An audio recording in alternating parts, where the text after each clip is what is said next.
Mesdames et messieurs, bienvenue à cette édition spéciale où nous avons l'honneur et le plaisir d'accueillir un champion hors pair, un champion dans l'âme, un sportif qui a réussi l'exploit de parcourir 15 000 km partant du Maroc jusqu'à Pékin en Chine, en parcourant bien sûr plusieurs pays en Europe puis en Asie. Nous avons donc le plaisir de recevoir Monsieur Karim Mostar aujourd'hui. Monsieur Karim Mostar, bienvenue. Bonjour, merci pour votre à vous. invitation. Ouais, tout le groupe du matin, je suis heureux d'être parmi vous. Merci, tout le plaisir est pour nous, Monsieur Karim. Alors, la question qui s'impose, bien sûr, comment déjà a germé dans votre esprit l'idée de faire ce trajet Maroc-Pékin? C'est 15 000 km, ça nécessite une grande planification, bien sûr.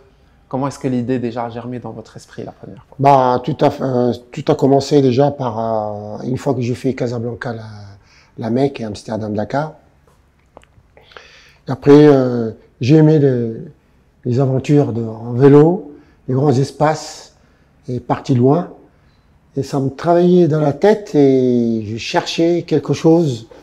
Je voulais quelque part, loin, mais je ne savais pas. Mais après avoir bien réfléchi, j'ai pensé d'aller à Pékin. Parce que il y a des gens qui ont fait Paris-Pékin, Paris-Pékin, Paris-Pékin. Moi, j'ai dit, je vais aller plus loin que ça. Et finalement, je voulais faire les traces, aller sur les traces de Ibn Battuta, qui lui, il est parti de Tanger jusqu'à Pékin. J'ai dit, je vais partir encore plus loin que lui. Et moi, je suis parti de Casablanca. Et voilà, à partir de là, tu te commençais comme ça. D'accord. Alors, Monsieur Mostar, bien sûr, comme je viens de dire, ça nécessite une grande préparation, ce genre de défi, parce qu'on se surpasse, on pousse les barrières, et de la nature et de nous-mêmes.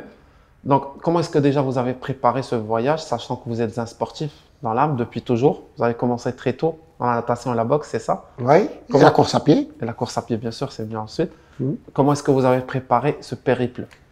Oui, il y a aussi la carrière sportive, donc je joue, donc je sais quand même comment il faut s'entraîner, varier les entraînements, tout ça. Donc, une fois que je me suis mis au vélo, j'ai aimé ça, ça est devenu ma passion, quelque chose que j'aime bien. Parce que alors, d'abord, j'ai choisi une fois que j'ai choisi le parcours, après il faut le préparer. Après préparer, il faut acheter le matériel, il faut voir qu'est-ce qu'il faut acheter comme matériel, comme vélo. Et après, il faut faire l'itinéraire, où je vais passer, c'est très important. C'est le passage, où je vais passer. On a que les pays. Après, il faut préparer les visas. Après, j'étais voir toutes les ambassades.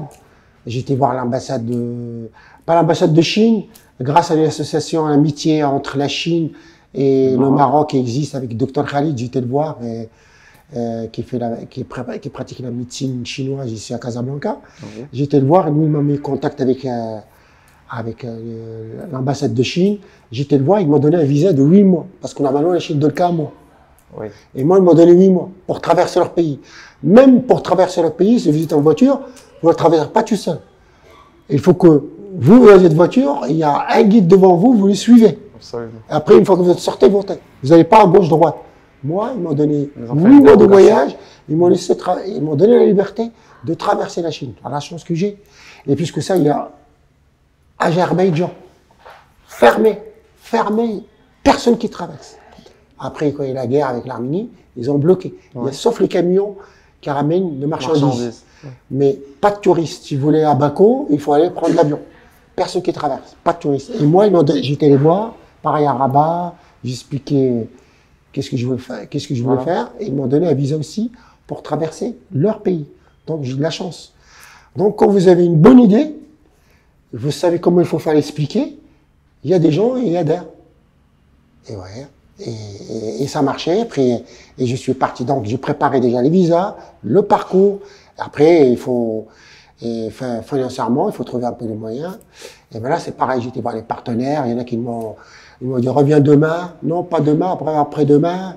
Et ils m'ont fait venir pendant un mois. À la fin, ils me disent, non, on peut pas rien donner. D'autres, ils m'ont aidé. C'est comme ça.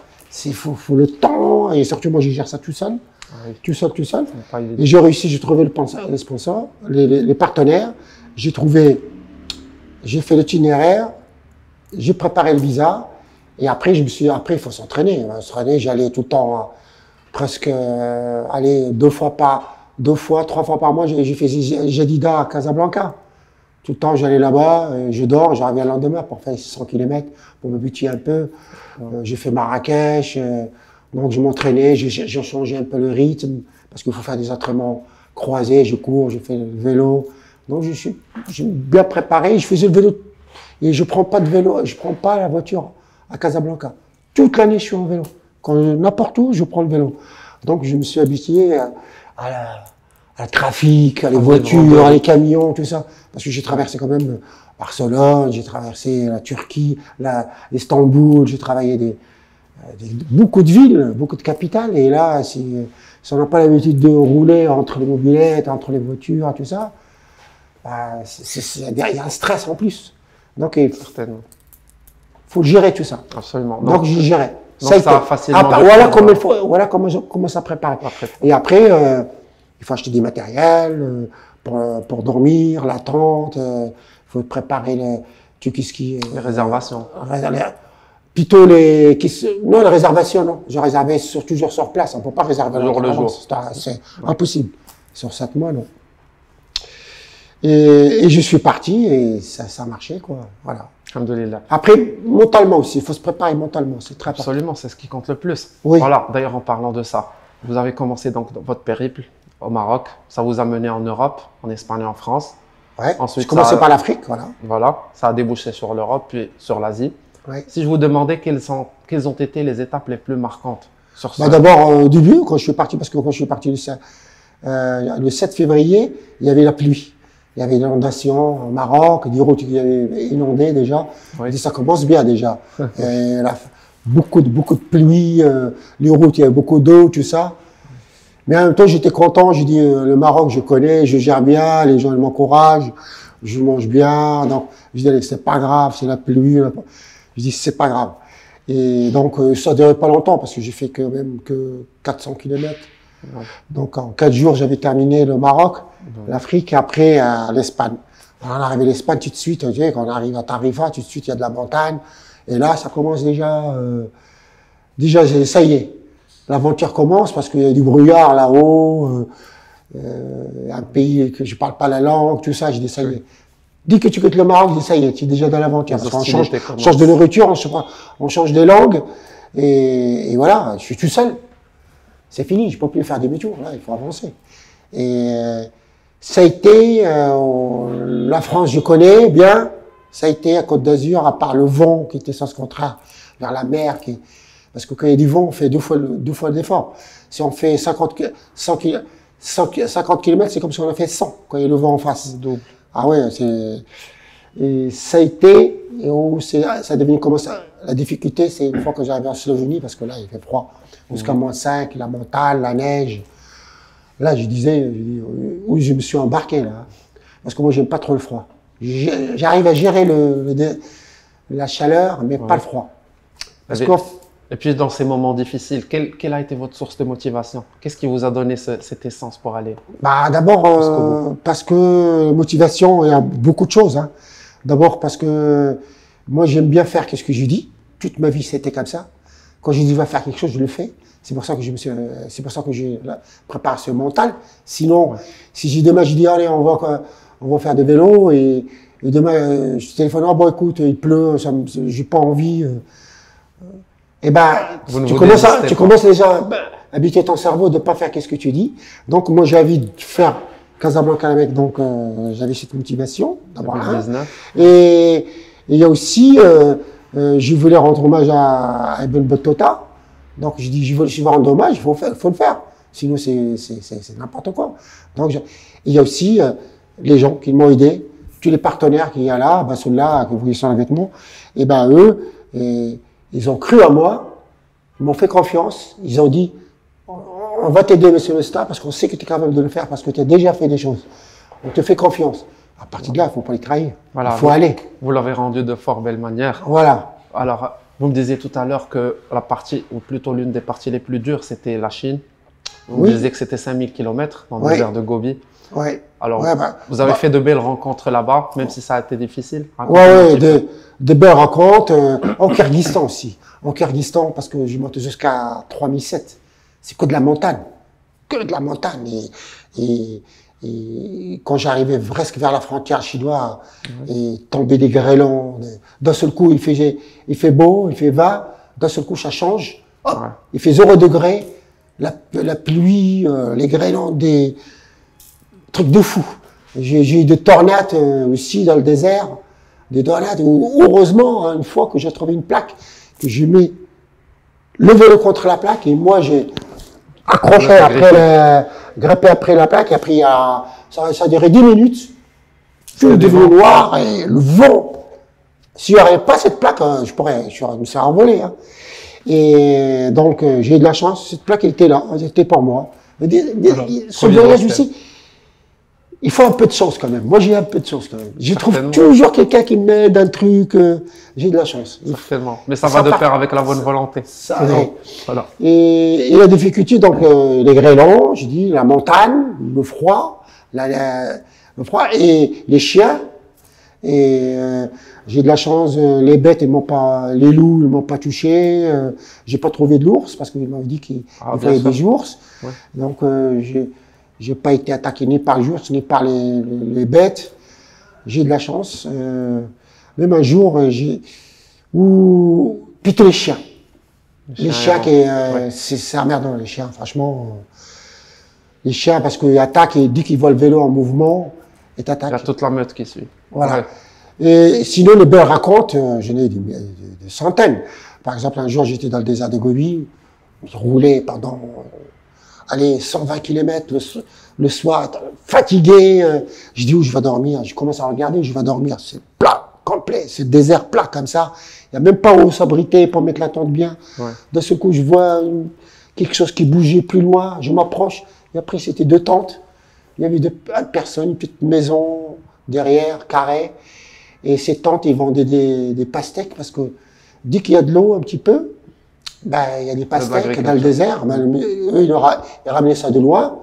Leur village, il était à 20-30 km à l'intérieur de désert, on ne voit pas. Ouais. Et ils vendaient des pastèques là, ils dormaient à côté de leurs pastèques et des melons.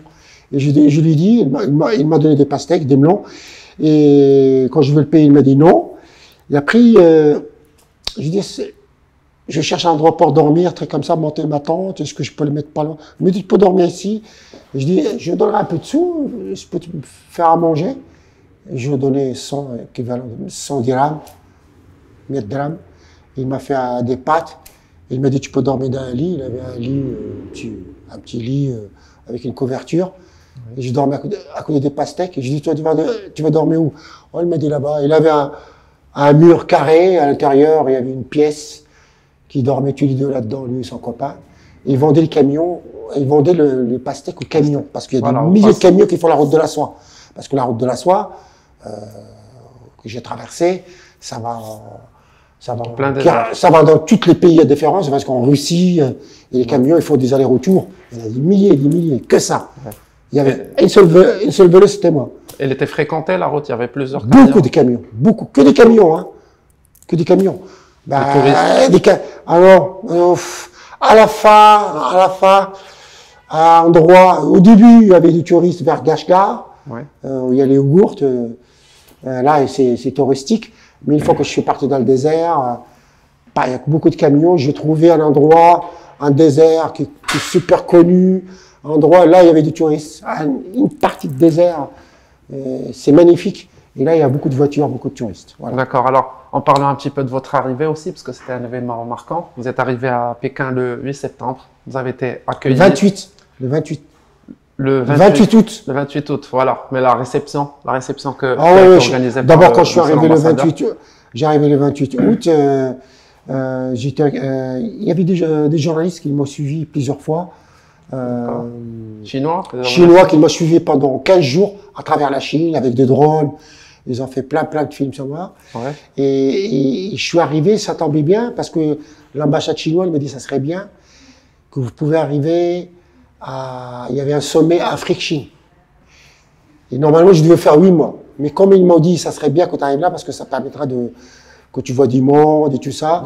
Donc, j'ai pris mode repos et j'ai tracé. Et voilà, j'ai fait plus de kilomètres pour arriver. C'est pour ça que j'ai fait 7 mois au lieu de 8. Parce qu'au départ, je voulais visiter tranquille.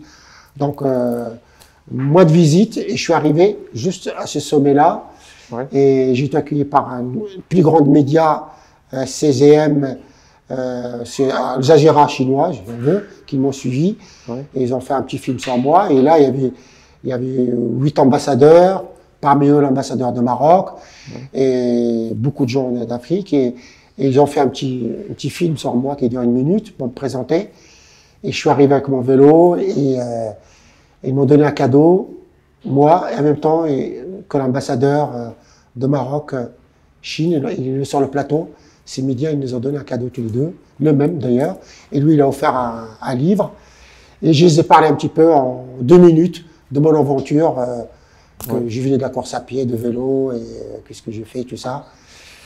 Et après, il y avait beaucoup de... Ils m'ont invité après sur les plateaux, un peu partout. Et l'ambassadeur du Maroc, il m'a invité chez lui à sa résidence. Il m'a fait un super accueil, et avec tous les Marocains de Pékin, et il a invité aussi des médias. Bah, il y avait, et puisqu'il y avait les médias qui sont venus en même temps pour le Marocain, qui sont venus pour le... Oui, en vous suivant. Pour, comme je veux dire, pour cet truc Afrique, et ben ils sont venus. Ça tombait bien, c'est incroyable, ça tombait. Il y avait la 2, il manquait que vous, quoi. Voilà. Ça, on aurait bien aimé être là-bas, mais on sera... Un super accueil que j'oublie pas, hein. Franchement, c'était un accueil royal. Royal.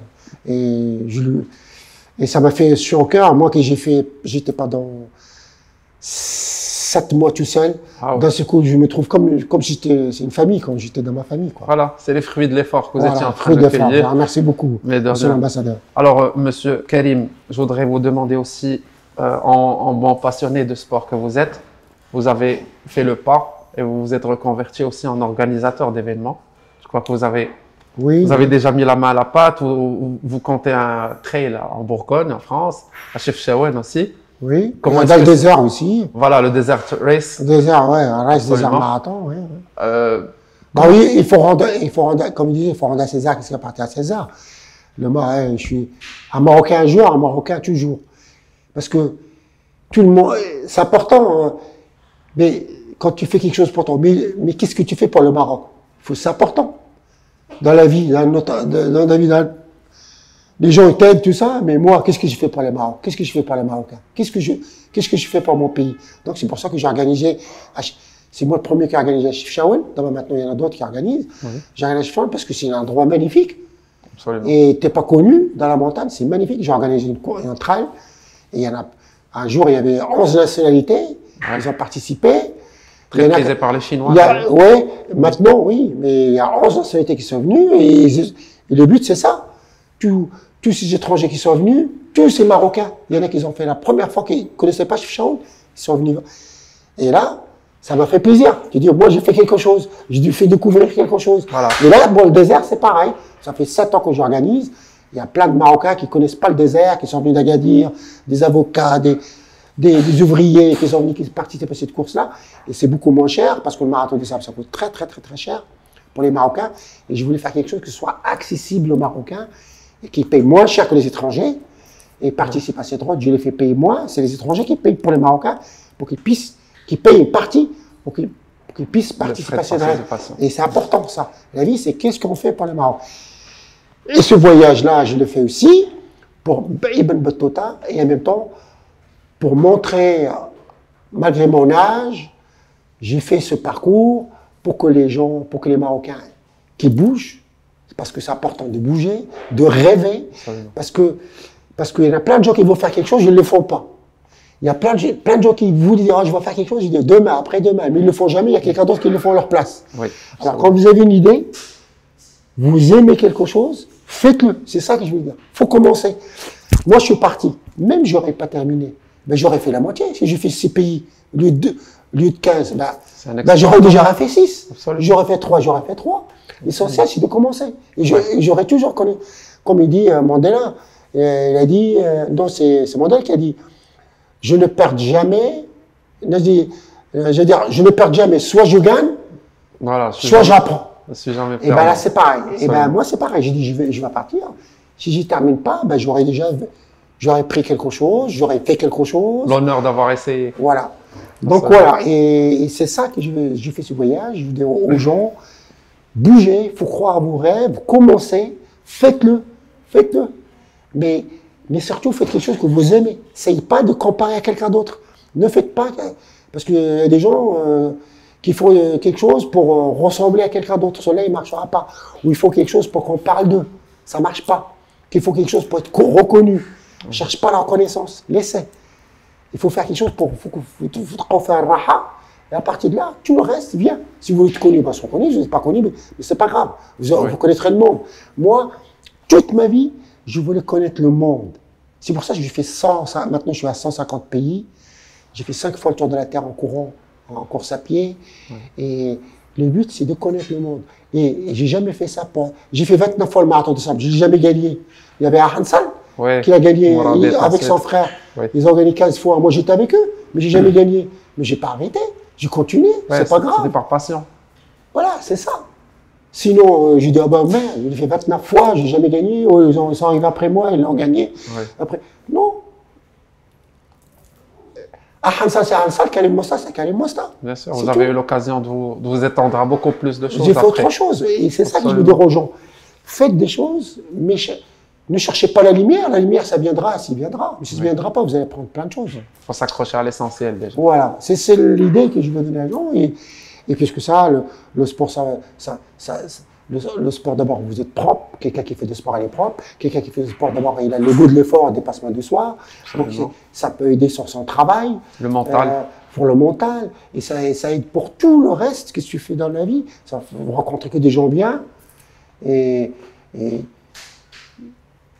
voilà. Et moi, j'ai rencontré tous les gens qui aiment bien leur métier. Moi, j'ai rencontré plein, quand je voyageais, j'ai rencontré des peintres qui voyagent dans le monde entier. J'ai rencontré des photographes qui voyagent aussi. J'ai rencontré des cuisiniers qui aiment bien le métier, qui voyagent dans le monde entier aussi, parce qu'on peut voyager quand on est cuisinier. Quand on a un métier qui est électricien, on peut voyager parce qu'on peut dépanner. Non, quand on sait faire quelque chose, soit avec notre corps ou avec une main, on peut faire plein de choses, on peut voyager dans le monde entier. Et si vous n'êtes pas bien là, allez ailleurs. Cherchez ailleurs. Et si vous n'êtes pas dans une petite ville, allez dans notre ville. Il faut sortir de sa zone de confort. Il faut sortir de trucs de confort. Et moi, j'avais compris ça. C'est pour ça que j'ai trouvé l'équilibre. Et toute ma vie, j'étais heureux. Je remercie Allah. Vraiment, toute ma vie, j'ai jamais connu le malheur. Je connais que le bonheur. Voilà. Bah, je profite de ces dernières répliques pour boucler cet épisode très, très, très plaisant. Et je vous demanderai d'adresser un message justement à ces jeunes qui ont suivi cet exploit et pour lesquels vous êtes une source d'inspiration. D'abord, j'ai dédié ce voyage à Sa Majesté, Mohammed VI, et en même temps à tous les jeunes marocains. Je dédie cette aventure et pour vous dire encore une fois, c'est possible. Il faut croire. Si vous faites des études, soyez à fond, faites les choses à fond. Si vous faites du sport, faites-les à fond. Et cherchez. Parce qu'un sportif, c'est pas que le sport. Il y a à manger, ce qu'il faut manger, comment il faut s'entraîner, tout ça. Et tout ça, ça s'apprend. Si vous ne savez pas, demandez. Cherchez. Il y a des gens qui sont là. Moi, quand je ne sais pas, je demande. Moi, je sais que je ne sais rien. C'est sûr. J'ai 70 ans, j'ai fait 5 fois le tour de la Terre, j'ai vu plein de trucs, mais je peux vous dire que je ne sais rien. J'en prends tous les jours. Tous les jours, tous les jours, tous les jours. Et pourquoi qu'on a 2 oreilles? C'est pour mieux écouter et mieux regarder. Il ne dit jamais que tu sais. On ne sait rien. On apprend tous les jours. Alors, c'est ça que je veux dire aux jeunes.